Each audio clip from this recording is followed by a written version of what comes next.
ప్రపంచాన్ని మరోసారి తలకిందులు చేస్తున్న కరోనా కొత్త వేరియంట్ JN.1 గురించి వెలువడవుతున్న విషయాలు ఆందోళన కలిగిస్తున్నాయి. ఈ కరోనా కొత్త వేరియంట్ JN.1 ఒమిక్రాన్ నుంచి పుట్టుకొచ్చింది.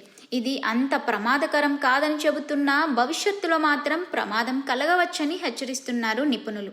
ప్రపంచంలో ఇప్పుడు మరోసారి కరోనా సంక్రమణ భయం వెంటాడుతోంది. కోవిడ్-19 కొత్త వేరియంట్ JN.1 ఇప్పటికే సింగపూర్ సహా కొన్ని దేశాల్ని కలవరపెడుతోంది. ఇండియాలో కూడా ఈ కొత్త వేరియంట్ ప్రవేశించింది.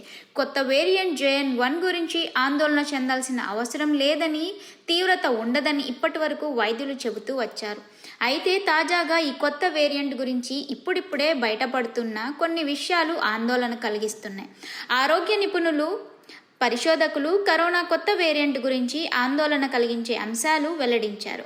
కొత్త వేరియంట్ భవిష్యత్తులో ఖచ్చితంగా తీవ్ర పరిణామం కలిగించవచ్చని అభిప్రాయపడుతున్నారు. JN.1 వేగంగా విస్తరిస్తుండటంతో ప్రపంచ ఆరోగ్య సంస్థ దీనికి వైరస్ ఆఫ్ ఇంట్రెస్ట్గా వర్గీకరించింది. ఇప్పటికే 41 దేశాల్లో వ్యాపించింది. ఈ కొత్త వేరియంట్ శ్వాసకోశ వ్యాధులకు కారణమవుతుంది.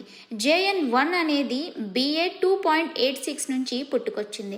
2023 ఆగస్టు 25వ తేదీన తొలిసారిగా ఈ వైరస్ వెలుగు చూసింది. JN.1 స్పైక్ ప్రోటీన్లో అదనపు L455 మ్యూటేషన్ కలిగి ఉండడం వల్ల మరింత ప్రమాదకరంగా మారే అవకాశం లేకపోలేదని ప్రపంచ ఆరోగ్య సంస్థ హెచ్చరిస్తోంది.